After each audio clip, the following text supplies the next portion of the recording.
take. So tax protocol we are quality costless. Fefe kaba supplying in Turkey, aba supplying in Turkey. We are the authorized dealers in Uganda. Nti abalala bagula kufati obaguza. So tuke waffe oba we tukide. So ebitete yiga bino binyambala buli lwakutaano biva mu Turkish sport corner. We are quality costless. Mwana watu tubasaba akasente katono nnyo n'ofuna ekintu ekigenda okuwangala ebbanga eddene ate nga gwe kakirina. Buli lugoye ekireeta pieces nnya kitegeeza mubeera abantu bana abazirina. Temubeera abantu bangi. It's not China. Okay? We don't give a lot.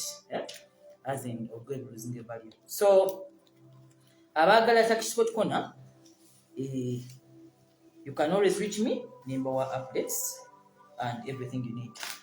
Something was taken away from me, Sichiraba. I think I made a mistake somewhere. So the Ladies Guide is one of the books that I've written. Mulimu Ladies Guide. Zija kujiranga series. The name will never change as long as I'm alive. Every book that comes out will have the word The Ladies Guide. Okay? The Ladies Guide to something. Ladies Guide to something. So the brand will live as Ladies Guide, but to what? Ndimo kufulumya Ladies Guide to a beautiful woman's life. Omukyalo omulungi ng'omanyi oli mulungi wandirivinze otya. Ngenda bawe emitendera. Si mu bya mukwano bwokka ne mu by'enkulaakulana. Yes. A beautiful woman is lucky that you given beauty as one of the assets to use to become very rich. Okay? But if you don't use it well, it can be taken away from you. Okay? So, the Ladies Guide to Beautiful Woman's Life, kajja kuba akatabo kagenda okulaga buli mukyala mulungi mu ngeri ye, naye ngenda kulaga emitendera omukyala yayinza okweyisaamu obulamu obugyemu ekyomuwendo. Kubanga obulungi buyinza okuba blessing, ayina kufuukira curse because of too much. Okay?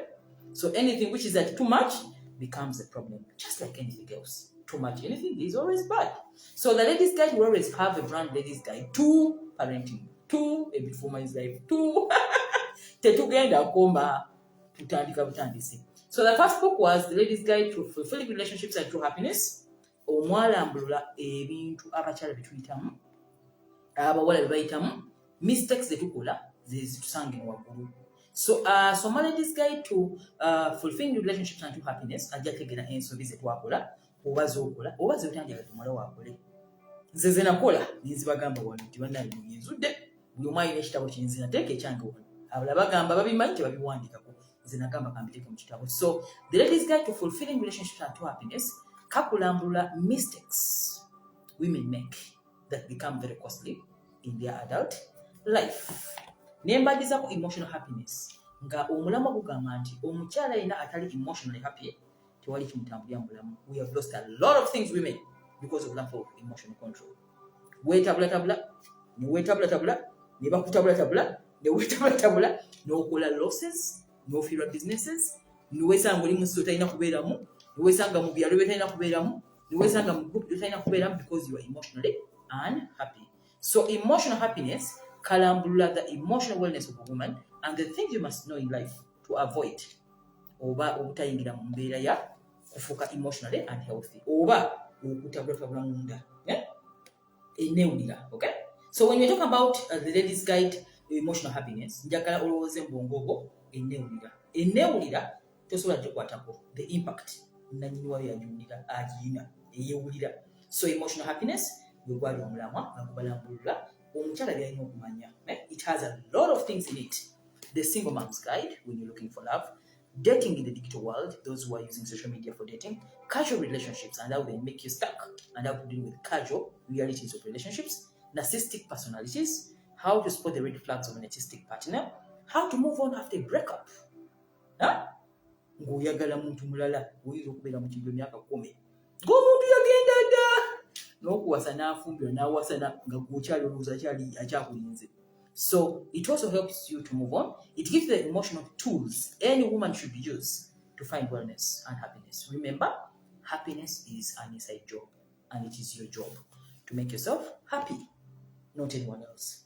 Then to amalizane emotion, a journal, the book that talks about, gives you that interactive point where you interact with yourself. Weewonye nga tokaabira bantu, tovumye muntu, tofudde mwagalwa wo mbuuzi, omwami wo tomufudde emboozi ku kyalo kubanga akoze ekintu ogende ng'omugeyageya muli mukazi mu baganda be. So nabagamba the only way to heal as a woman is journaling. It's when you're in marriage or in a relationship. Okay? You heal from within. How to use the journal? Type Mariam Naguja, journaling to emotional health. The video bajja gikuletera ku channel egirina gikola eya journaling ekulaga nti omuntu awandiika atya n'abonna. Okay? So obutabo buno babusangawa Aristotle gye buli, Cassia Mall, Garden City and Kampala Road branch. Soothing Spot, the best bars in Uganda. We have Soothing Spot and Positive Emotion. Positive Emotion eri ku Garden City, Soothing Spot eri ku Cassia Mall. So ogendawo ku reception, ogenze okwenyiga, ogenze mu massage, Sld-Guide ojja musangawo everywhere you go. Masaka tulinawo Janat abuyina Masaka. Oba oyagala nyamba ya Janat, please come abe Masaka gye buli. Mbale gye buli. Mbarara gye buli. Lira gye buli. Lyantonde gye buli. Luweero tujja. Dubai twafunye ambassador agenda okubatuusaako. Ayagala enamba y'ewa Dubai, please come to my inbox. Yeah, we have an ambassador there. Abali mu UK, Nahia has them. Abali mu US, Juliet Lusurwa, abuyina. Go to Facebook, Juliet Lusurwa, abuyina. So yajja kwogera bayita ayagagaba email, nze siri muntu wa email. So it's better you go to her Facebook page and you interact because she's quite also a very busy woman. Sld-Guide, your emotional wellness is our passion. We mulimu gwange to make you emotionally wealthy and healthy. So Mariam Naguja yenze your emotional wellness doctor. Empiso nje kuba mutima lyefulumira mu mutwe. Nkuzukusa nga nfumise mu mutima muzukuka abakazi. Abakyala muzukuke. Ebyo byokwebaka abakebyo mulavu bajja bali ako busente bamwe. That's why I came out to tell you that money, love can make you lose everything, including money. Someone can make you sleep. By the time you wake up, go cloud in you. Yeah? And everything's gone. So don't waste yourself. Okay? Love, but leave some love for yourself. Okay? That is a true happiness for a woman. So last week we looked at self-love deficiency. Self-love deficiency disorder, actually. Twaji describing anger a kind of personality trait where omuntu falling. Let me just tell them not to go. Please. Just a moment, please. So,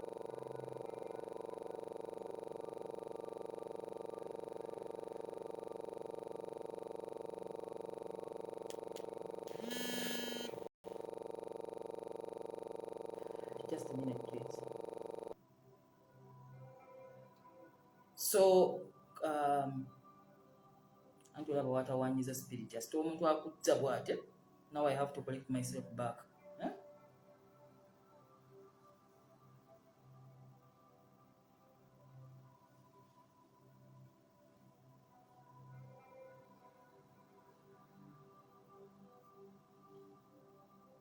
Okay. So, self-love disorder deficiency kitegeeza nti omuntu afuuka codependent. Mu kifo okweyagala oba okufuna amakubo amalala ag'okweyagalamu atandika okuteeka obuvunaanyizibwa ku bantu abalala omwagala. When you talk about self-love, someone may think about it as selfishness, which is not. Okay? Selfishness and self-love are totally different things. When people fall in love, they usually think that loving another person okwagala omuntu omulala kitegeeza kufiirayo. Kwesaddaaka. Okay? That is what many of us think love is. That when you love someone, they deposit on you all their life and you run it. And then you are performing love, which is not. Okay? And the disappointment in relationships come from the fact that you put in too much, expecting too much, and then you get nothing in return. And it usually comes as nothing in return, because that's the rule. Love, when you love, you love. You don't kubanja. That's how things work. So self-love means remembering yourself also. You the lover. So when you talk about this deficiency, as people don't even want to love themselves, they rather love others. Yensonga kibaliko wiki ewedde. Era woba tewaliiwo, twala abantu abasinga batera okubeera bokka.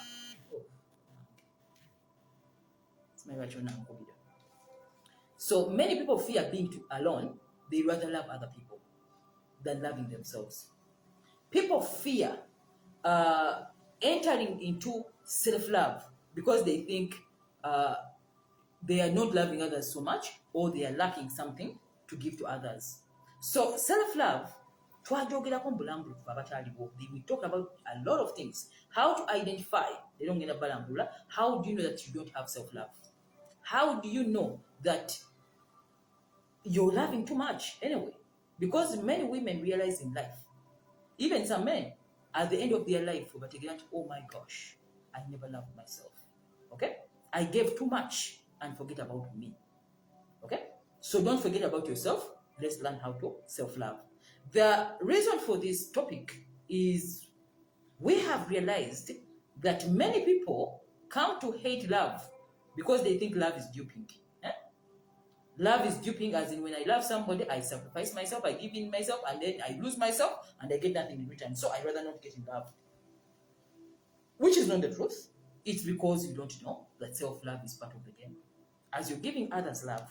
Because most of the time, we're talking about what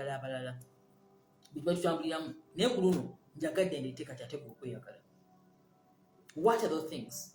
It is our topic for today. So for those who missed, the telltale signs of codependency, okay? We covered them. Please visit Mariam Nakuja, type self-love disorder. The video will be shown to you. Twasoma okumanya nti gwoba oyagala tegera nti togiriimu oli codependent otegera otya. Ekigambo codependency nabagamba it is another word to mean lack of self-love. Wogana okweyagala n'oyagala abalala ofuuka codependent.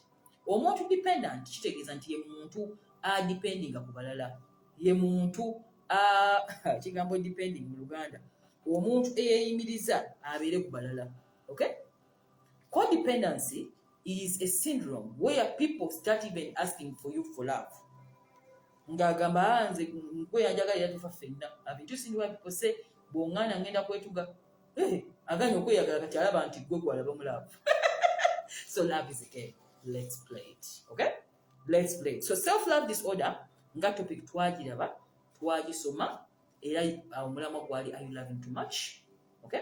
So buli ataafuna that introduction part nkusaba ogende ku channel typing a Mariam Naguja self-love oba are you loving too much ba self-love video bagikulage osooka oyige.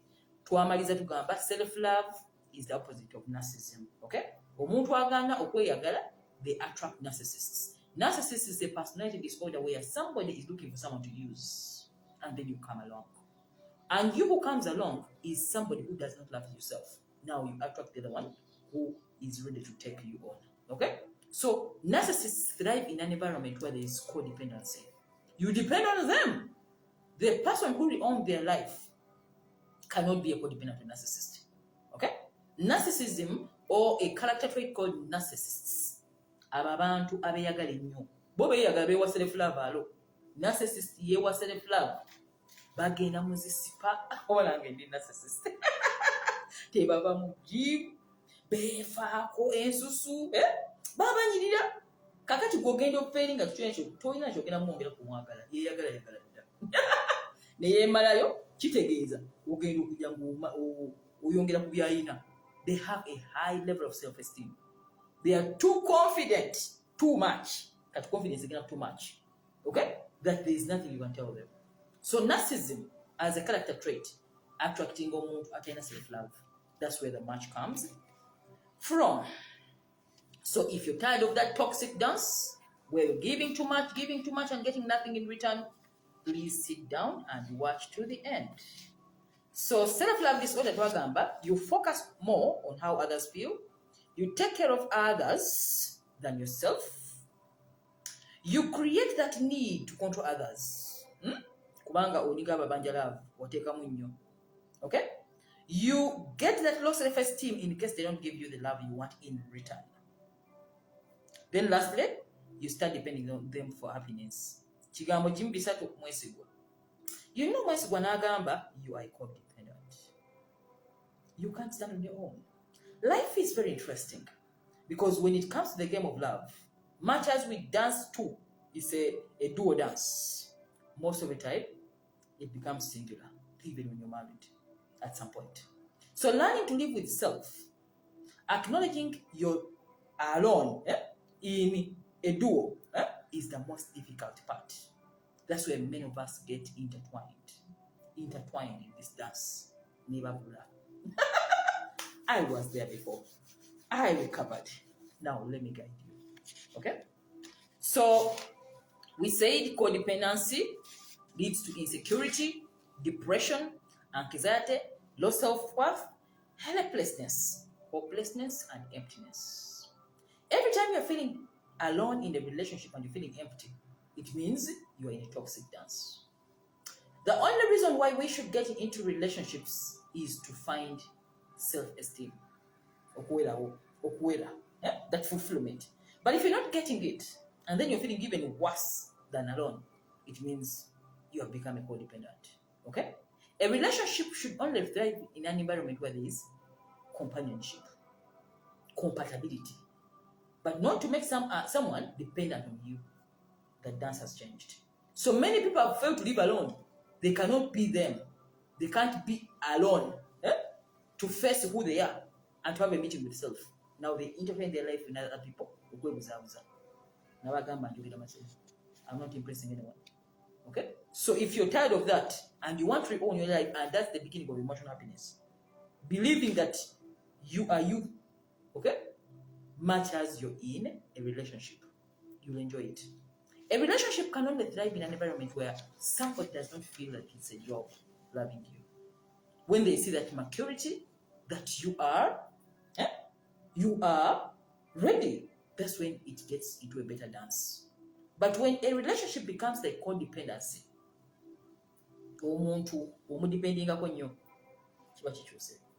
okay, it changes many things, and it may not be a very good experience. If you missed that one, please visit Mariam Ladies Guide. Type codependency or self-love disorder or am I loving too much? The video will come straight to you and then you watch it. Don't forget to like, share, subscribe, and also share with other people, because if you find it valuable, many people will find it very valuable. So kyansanyusa nnyo nti abantu bamala okulaba self-love deficiency bangi bakitegera kati.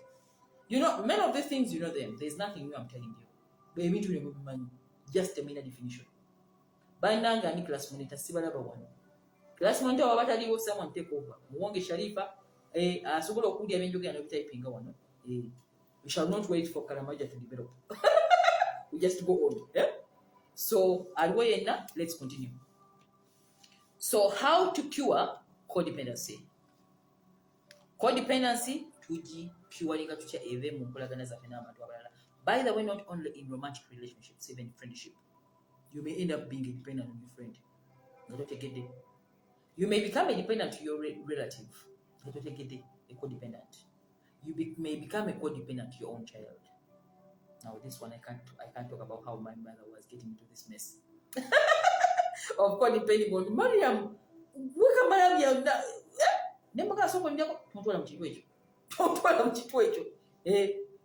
Becoming a codependent on someone else, you're giving me a very hard job of making you happy and being responsible for your results in life. And many people do it.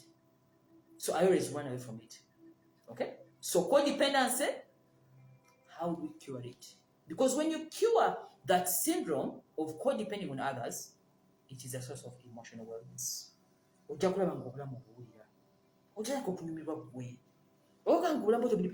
Experiences and places. Obulamu butandikira awo. Kitegeeza nti omuntu ne bw'aba atuuse leeti tasobodde akudisappointinze onyigamu naye togwirayo nnyo kufa. You don't go to butabika. People are running insane over relationships. Okay? People are running insane because of it. Someone does something and then you no longer. And then you behave like a mad person. Okay? So let's look at that. So today we are giving you healthy steps to healing your relationship from codependency. Codependency, bw'ona amala healing a relationship, ojja kubanga omuntu ayanguyibwa okwagala, naawe oyanguyira omwagala. Ebitateredde, because we are all imperfect beings in a relationship. None of us is perfect. Someone is a fast runner, you're a slow learner. Someone talks too much, you talk less. Someone is an overspender, you are too a miser. Someone is too beautiful, you're not. You're just a survivor. We are not the same, but we are in the same dance of love. Okay? So kijja kuwa foundation nti weeyagale nga bw'oli n'oli omutwale nga waali. In the Marxist theory, there is what I read in the Marxist book bagamba live and let others live. Kitegeeza nti abantu mufaanagana. Oli waba ayagala akapiira gweyagala netball. Oli ayagala kunywa mwenge gweyagala kunywa mazzi. Oli ayagala make-up gweyagala kwesiga bizigo. Don't force your bizigo on another person with make-up. Don't send abakazi abasiiga enjala bali fake ebbago tozisiiga. They are living their world, you live in the world. So when we are in a world where we live, let others live, especially in a relationship. Someone else go to play football, you don't like it. You like movies, watch those. Let them live. If someone wants long hair, you want short hair, let them have their short hair, have your long hair. That's what the Marxist theory is all about. Live and let others live. That is where codependency gets into a problem, where you want to change others into what you want, which never works. Which never works. So someone may not want long clothes, others want short. Yeah? Someone wants, everyone has different tastes and according to why, you don't know why they want them. So let's not force others to change by codepending on them without knowing that you're money. Okay? Make this world a comfortable place for everyone. Yes. You find a drunkard, let them drink. Recently, I was somewhere, I was shooting my trailer. Then I find someone there making noise. And they were drinking, moreover, at 9 in the morning. And they're having a good time. So I was just asking them, I want to shoot a trailer, please. And I want this background. And they say, oh, by the way, so when we drink, I don't know, it's right for you to drink even at 7 in the morning. It is your world. They felt so happy. They are drinking at 9. Which another person may say, drink at night, really? What were they doing last evening? But it is their world. You don't know why they're even drinking. Perhaps they're even in leisure. They have hit a deal. So I learned in this world to embrace everybody the way I find you. I don't change people. I flow along. That's the only way we can live in the world. So codependency ends up making people to change. Osanga omwami ng'ali birala n'oyagala mukyusa n'omufula n'alinda n'agenda mu kkanisa n'atuula bw'ati naye nga tayagala kubeera mu kkanisa akusanyuse n'alinda n'agibuukamu n'omusanga si musiraamu n'omufula omusiraamu lwampaka n'asooka n'apretending emyaka 3 egisooka olumala ddayo. The original person was the other person. Then you're trying to change them. People never change. If something never changed between the age of 3 to 8, you can't change it when it is 30 years. That is who they are, and that's their personality. If they have to change, it has to be on their own. Okay? But not to change them. So it should be noted that codependency looks the same as love. When someone is depending on another person, it seems as if it is love. In fact, when we are in our romantic days, stage 1, the romantic stage, we think codependency is tick. You want to throw your life on somebody and then before you sleep. And because they love you now, they take over the whole cross. Until when it was love. Or when love expires. Love expires, yes? Just like expiry date, product. Ni love it is an expiring. And other things come into play. Mchimanyi mubimanyi mwababira ku this guy. Nebagamba. Watukira mu stage 5. Level 5. The expiry has taken place. Then the life wajimukwasa. Gaina jikubiza. Wajirwaningire. Which may not be a good thing, So we think that when we love someone, you put their needs before yours. Ngatanda bakulya. Ngatanda bakulya yasooka okulya. Wakiri goyambala ekikadde yayambala ekipya. It is good in the romantic days. But just as you have a child, my dear, I cannot buy a shoe before I buy my daughter a shoe. You put them first before you. And you're even happy when they put on that shoe. Because you gave it out of self-sacrifice. To the children, it may be 5. But when we come to adult relationships, it is a different plane. When we come to us who are the adults, the severe parent child, it's a different kind of play. Love is unselfish and it is absolutely the truth. But sacrificing all your needs, feelings for another person at some point in life may not be a wise thing to do. We are all adults and we're in the game of life. Life is like a theater. We are all players. You don't know what is going to happen tomorrow. For a child, that is your child. But this is an adult relationship. So you have to be very careful when you're trading off your happiness for another person's happiness. When you're trading off your sacrifices for them, you are both adults. And there's change. Always. So when it comes to all that adult relationship romantic, be very careful with codependency. It is better we play the game equally. Okay? So today, ngenda kubalaga how to play that game of codependency. But before we go there, let's look at how to tell nabagamba ke mabika otegera tanto li codependent. Because twins opa twogera codependency nga tokitegedde. How do you tell that you're codependent?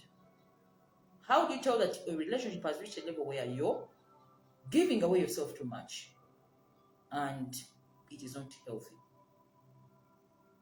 in the long run? One, Henry Sulu ogenda kunyambaka awo nasubuka simulaba wano. One, you love people who have problems. You love people you pity or you can fix. Omuntu wajjanga ali happy ng'alina buli kimu n'agamba yinze ndi mwami saaga mukyala ayinere njagala ng'olaba takugambako nti alina ebizibu si gw'oyagala. Bw'ajjanga mukyala nga talina bizibu nga si wa kufikisinga otandika omudduka gw'oyagala eba balina ekizibu.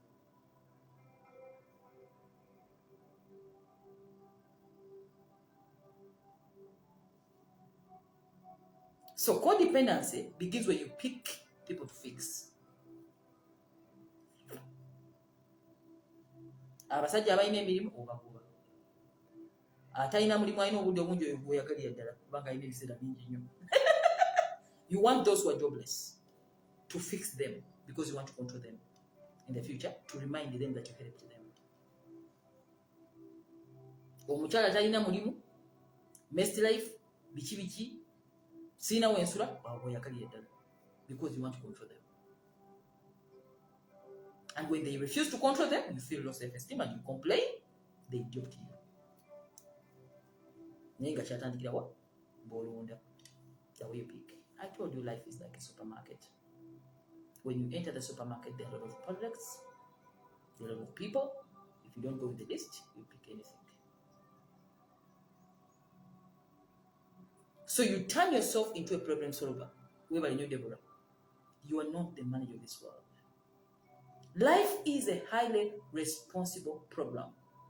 Everybody must be responsible for their own actions. Period.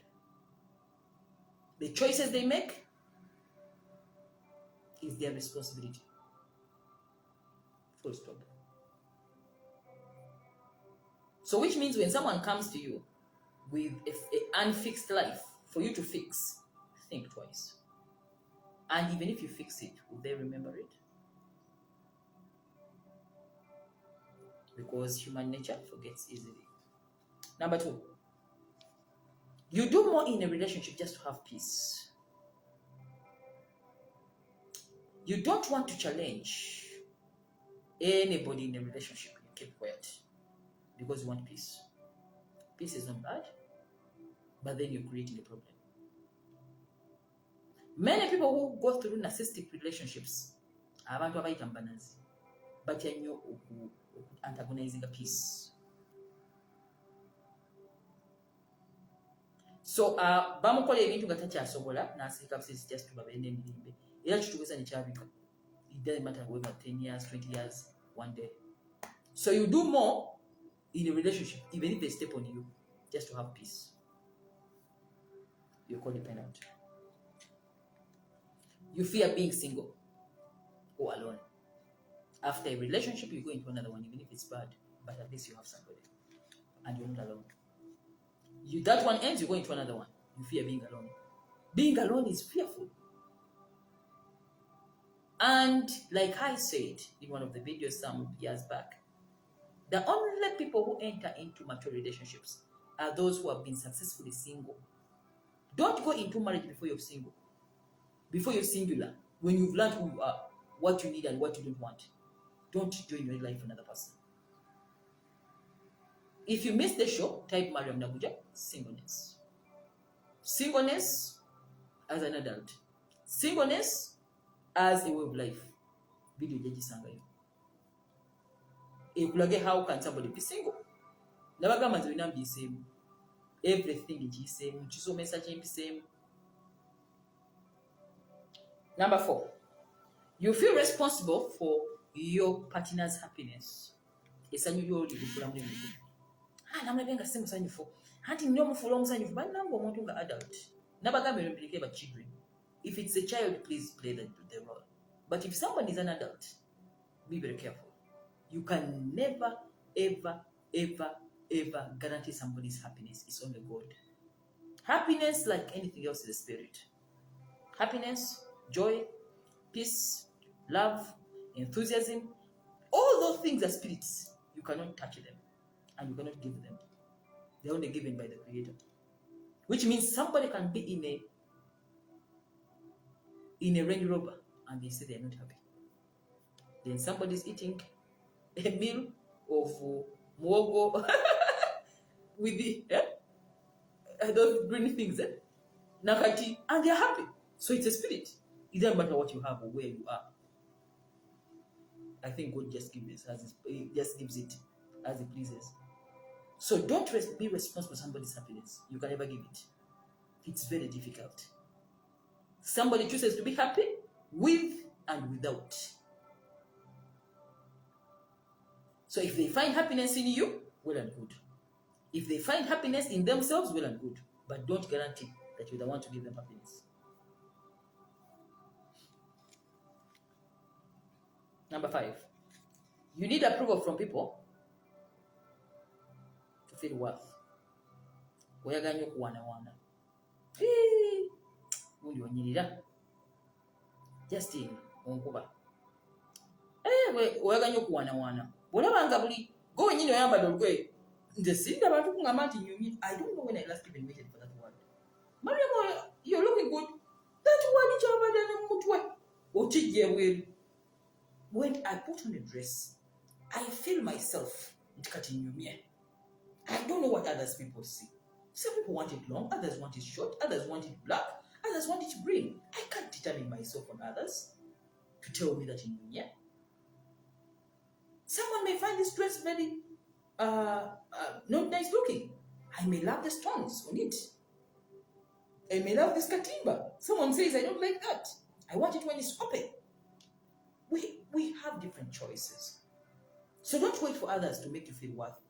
The worth is in you. How to get self-worth? Type Mariam Nabuja on the channel. Self-esteem. And regain it back. Self-confidence is given by you, not other people. Please don't wait. Don't wait for it.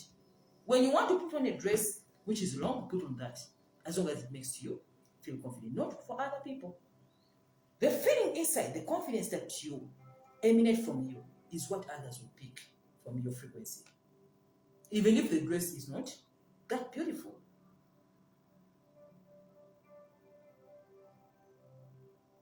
So don't wait for that. Number 6.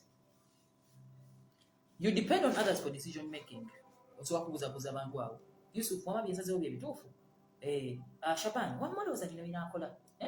Decision teri mu bwongo ogitikka balala. Oba ogitikka omuntu omulala. Ever you are depending on others for decisions, you are a codependent. A real person in life makes their own decision, they stand by it. Full stop. You are responsible for all results in your life. Obulamu bwo byonna n'ebinaavaamu bikwasalawo. So lwaki oyagala ebinaavaamu bikwasa omulala kukuli ekyokukola? I got out of that long time ago. So every decision must come from you. Okay? And as long as it's a shared decision with your partner, at least they have a stake in the decision making. You may not carry people's results as your own. Number 7, your moods and behaviors are controlled by those around you. Lero siri musanyufu kubanga gundi tansanyukidde. Lero siri musanyufu kubanga gundi efo oyogera ku bantu according to your behaviors. You are not an origin. So moods zo zidependinga ku swings z'abalala. The day you own your life or you own yourself is the beginning of life and emotional happiness. But as long as you live for photocopies of other people around you or other people who think you're supposed to be what they want you to be, you've sold your life short. It gets more harder when you get married, where you have to now co-play. Bino byonna byangu ng'okyali single, but when you get married, it becomes a co-play. Okay? Where somebody's decisions and yours, if they don't intertwine, there's a problem. Either you kill another person, they don't decide at all, or you decide and there's a play there. So don't let your moods and behaviors be determined by those around you. Please, always own your mind. Mariam Namuja, the Ladies' Guide. Because me, whatever I'm giving you is what I've lived. And I've tried all other things, they don't work. And then I've tried what works is what I give. What works for me, if those you want to be like me. But if you see that my life is not what you want to be, then it is the wrong platform for you. So Ladies' Guide is a platform where you'll find all the things that can help you grow. I not only give love counseling, I give life. That's why I intertwine life and love in one. I think I'm the only caster who does that. The obvious part of it. So in codependency, look at the things. What we call it, why should you own your life? Because at some point in life you find yourself alone. And by the way, the higher you go, the more single you become. So let's look at how to practice this kind of habit in a relationship. How do we cure it? How do we cure codependency without hurting our spouses, without hurting our friends, without hurting our loved ones? Understanding the fact that it does not work. It works for some time and it works against you, the codependent. And the one you're depending on will never go.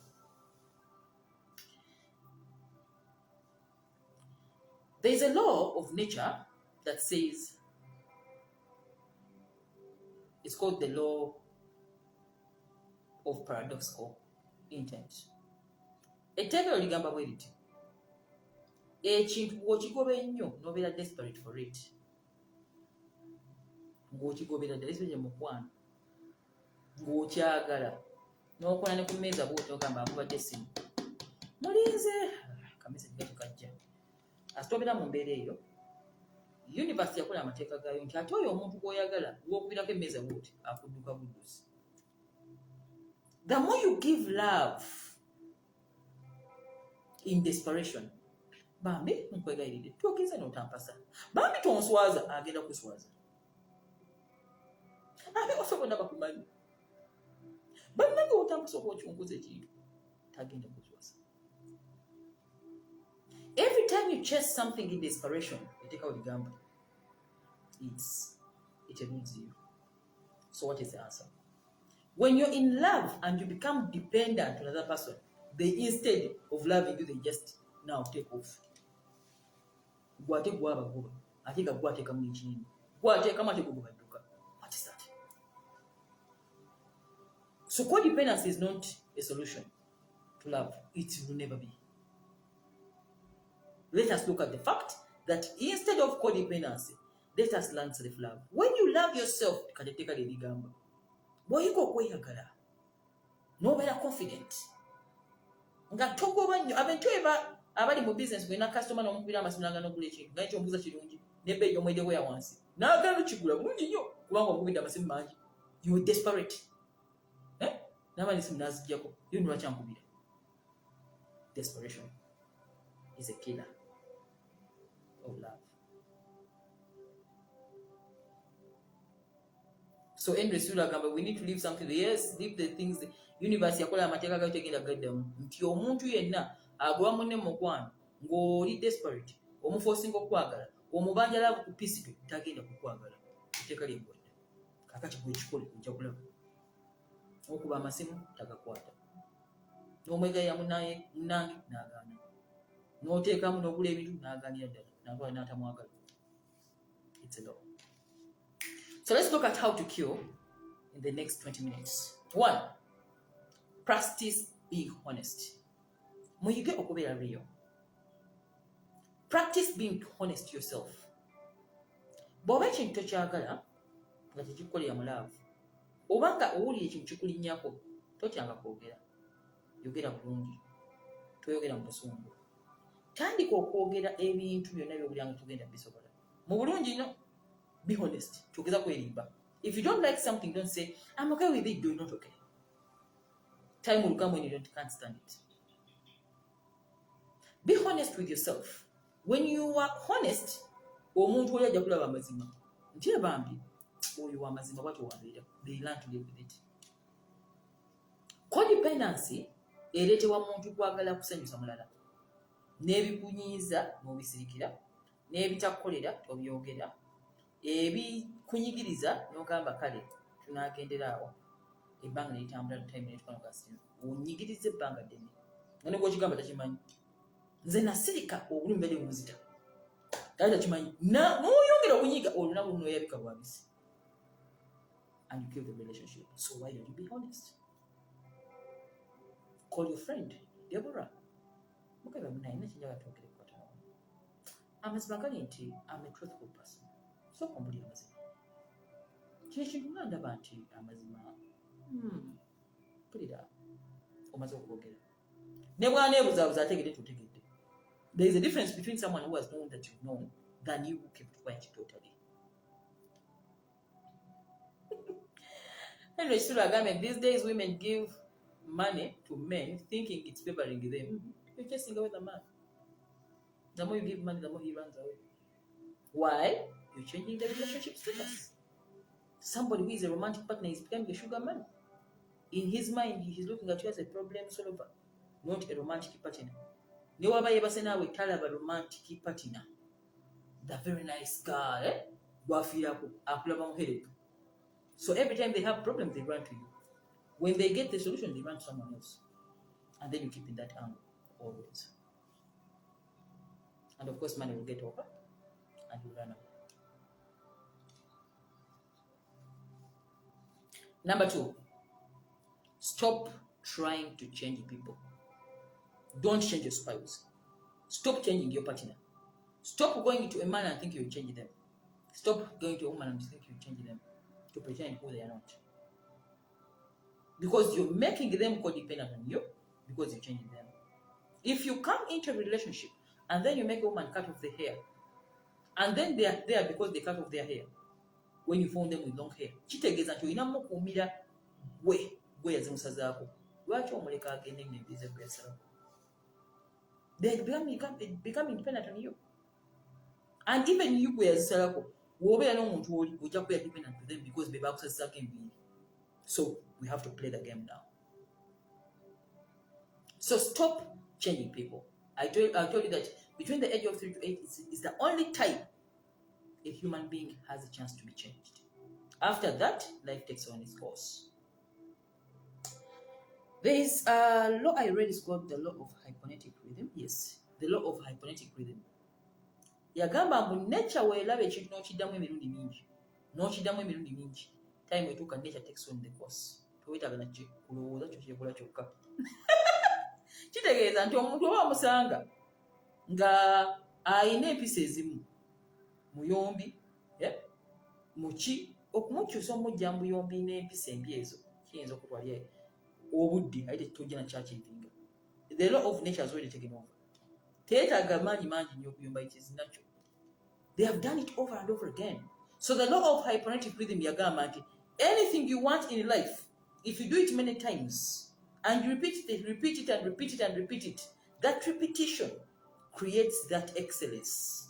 That the time comes when only wabakubandanga akola bwati katunda ku keys asikoledde ebbanga ddene kati nature yezukuba kati noono womusanga nga abadde womanizer emyaka 3 amaze mu womanizing because oyinza kutuusa in 5 years. That's their life. So don't enter to change people. Don't enter to change anybody. You'll never be a codependent on them. So you take that. See something, take it as you found it. Don't complain because you were given a chance to date and to see whether you could take it or not. This is what I am.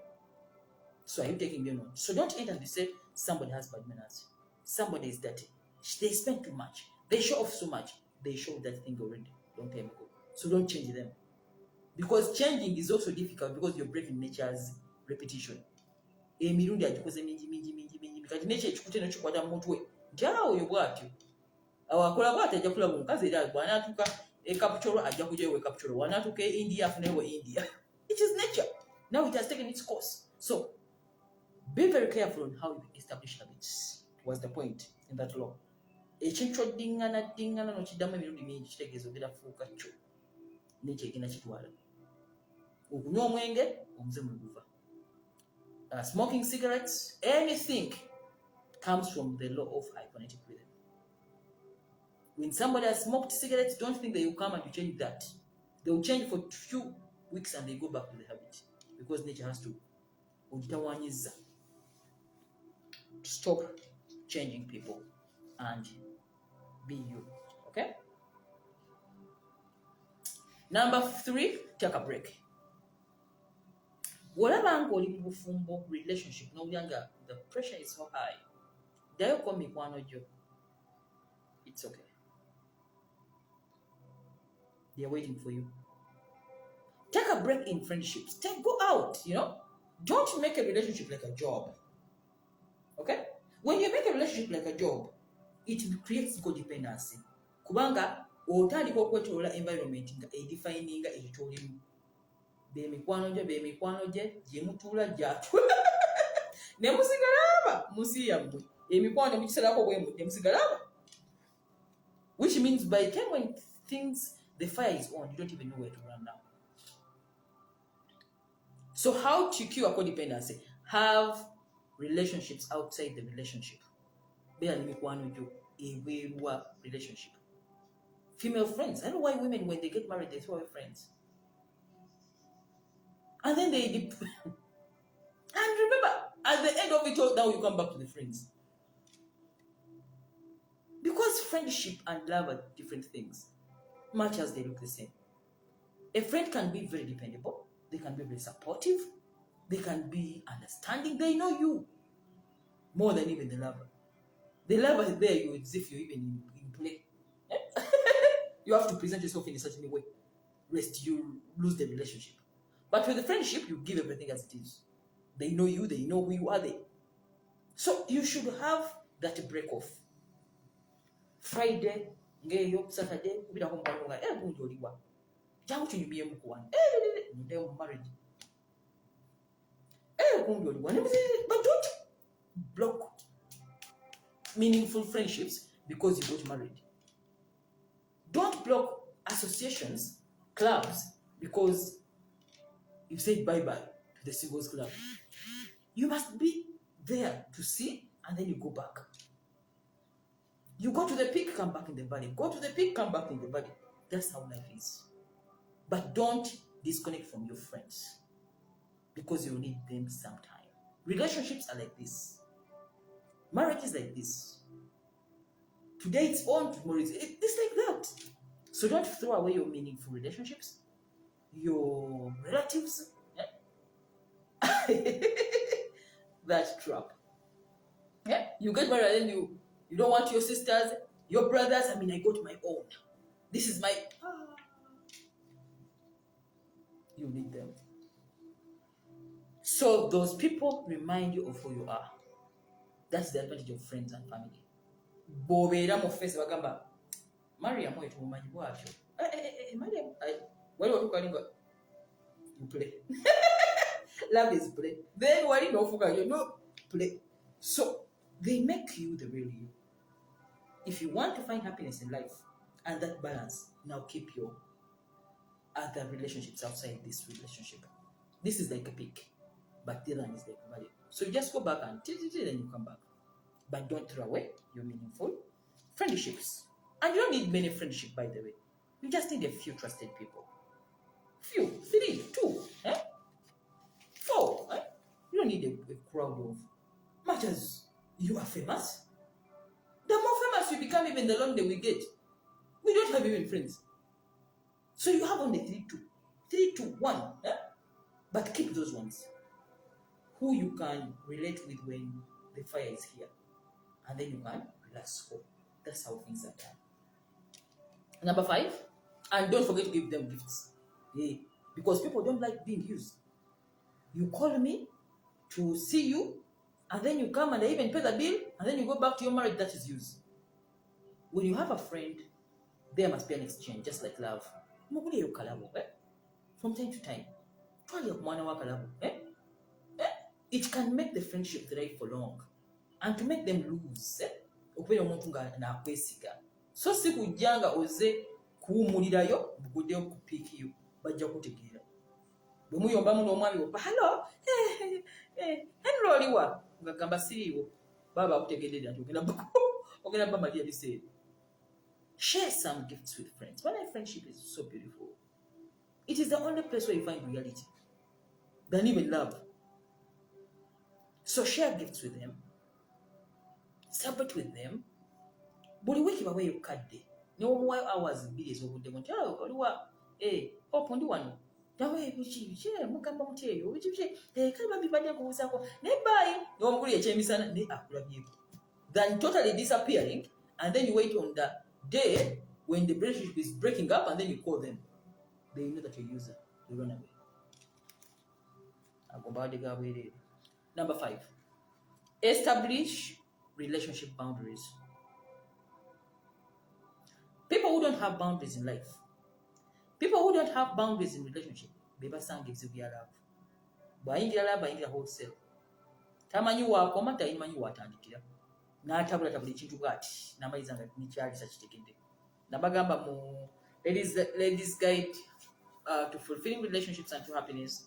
The rise of all emotional problems, relationship problems, begin by not knowing your role in a relationship. Omuntu okuyingira ekintu nga tamanyi na kikyali. N'omubuuza gwegawuzenga girlfriend, wife, courtesan, oba prostitute. Who are you? N'omwami n'omubuuza ozengaani. Ebintu okwetabulatabula ebyo. So people who are codependent, they don't have boundaries. Boundaries define who you are in a relationship, and they keep reminding you not to cross the line you're not supposed to cross. Even when someone is taking you to something where you don't belong, or when you say, I'm going overboard.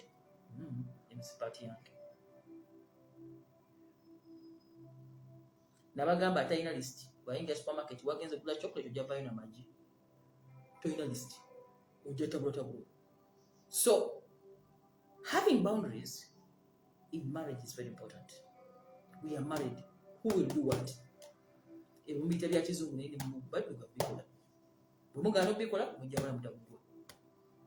Boundaries. Who will be? Will friends fly all over in the house? Will you have female friends as I have male friends, and then all of us cover you? What are the things that you have to stand for? Wait for drama in the nearby future. So if you're struggling with codependency, self-love disorder, manya ne boundaries tozina. Tuolaba omuntu nagamba munnange amegayi nali Bulaaya nenkoma wane emirimu gyange gyafa nawuliza bisitole naye ngubulye munnange yansi bwetwegana naye nze nkwagala omala gwamunoonyereza omulimu omaliriza gwakola emirimu gyonna nga wife we weyandikoze naye nga temwina na ndagaano bw'amala ofuna ate maybe nawasa omuntu n'omunyiga. That's lack of boundaries. Okay? So boundaries, if you don't know how they put boundaries, if you've never heard the word boundaries, please type Mariam now with your boundaries. Bajja kulaga boundaries in love, boundaries in marriage, boundaries as a single, nakola topic yo n'egimalako ya boundaries. okuba otya ensalosalo otandikira wankomawa oleme kwetabulatabula. Lwaki tugoba okwetabulatabula? To get emotional happiness. Oleme kumala budde kusinga ng'oli munyimbi nagamba abantu nti babi mulaavu kubanga wagaana okuba ensalosalo, ayingira yafuluma yayingira, and the world is there to use you. Bo bajja gamba welcome. So if you find yourself having a codependency problem, please check your boundaries. Bw'oyingiza buli muntu aze n'ebizibu, bwe yajja nakaabira n'owuliriza. Do you give access to anyone to your door? Are you just open to any idea? You need even to protect your mind. Who talks to you? All those things determine how you're going to feel at the end of the day because it goes through your ears. So establishing relational boundaries will not only help you, but they will help your partner also. People who have boundaries never quarrel because there's nothing to argue about.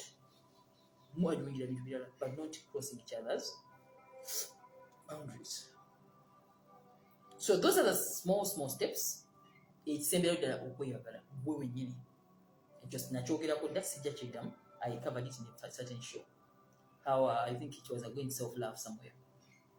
Omuntu okweyagala. Ebirungi tobyetuusaako. Obiwa balala. Omubiri gwo togulabirira weekola ennyo. Abalala tebafunamu anti gwe toweefaako. So when somebody doesn't love themselves, they put themselves last, always. Self-love, even meaning to just go to the spa. They will come, I've come today for massage. They will call me.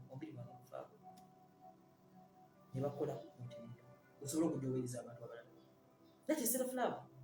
You cannot wait for another person to tell you that, okay, now we'll go back. Self-love kitegeza ebirungi obyetuusaako. Oleme kwekitinga. Bw'ogabira omuntu ekikopo kya chai, naawe nywa bibiri. Ebeere for a balanced diet. Not for you to stay hungry in the name of giving. We give from the overflow. Togaba kintu kisembayo. Ne woba musajja Henry nga bagenda kukuula, gaba kukakunkumu kakasigaddeyo.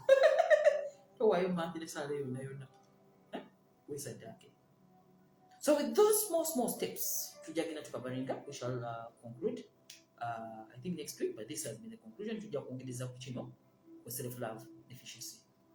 Nziramu bajugiza nti ekigambo self-love deficiency oba codependency syndrome yoyo omuntu aleka feelings ze n'afeeling ebyakalala, aleka ebizibu bye n'aguka mu byabalala. Ye omukwano alowooza kusolvinga ebizibu byabalala gwe bayita codependent. Kitegeeza abantu bonna abajja ewuwe baali mu mukwano nabo bazze nga ba dependent okubayamba, not lovers. Okay? Ekigambo romantic partner tulina okidivininga very well. Okutegeera position y'omulamu bw'omuntu n'otafuuka ky'obatagirako. And also what when something is changing into something else.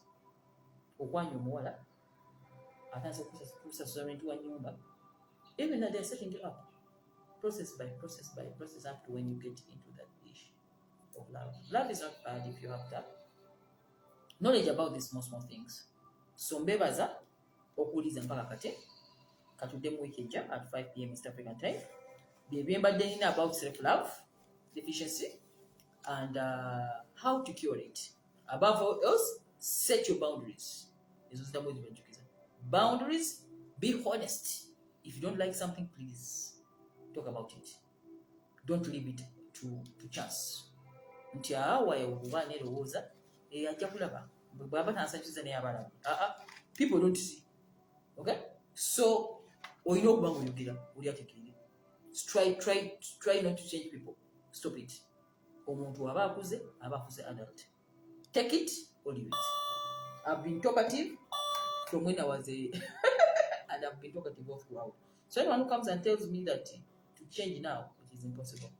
And take a break. Have meaningful friendships outside of the relationship. Friends are very important because they make your relationship longer. Okay? It is like love again. So we conclude by saying self-care is not selfish. Care about yourself. Genda kwa mukasipa. Weegulire kateeteeyi. Weegulire ku bintu ebirungi. Teweerumya. Ng'owa balala. Buli kintu kyokola naye weewe. Ojja kulya nga tebakubbi. Naye bw'ogaba ate gwe n'osigala nga teweewadde. You feel so much cheated. Thank you so much. Mariam Nabuja, once again, I'm the Ladies Guide, your emotional wellness guide. A place where you find all things that money cannot buy, but make life worth living. The emotions. We are always live at 5 p.m. East African time every Friday. On YouTube, we upload. On Facebook, we are always live. Share the video, keep sharing the video for others to benefit if you find content out of it. Don't forget to give me a thumbs up if you're watching on the channel. Yes, you've hit it. And I'm so happy that I'm now getting reports. People are finding value out of the content.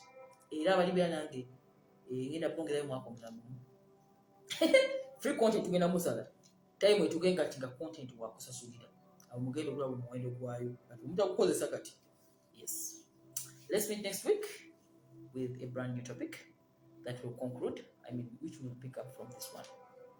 As usual, we shall be there at 5 p.m. Thank you so much. Bye-bye.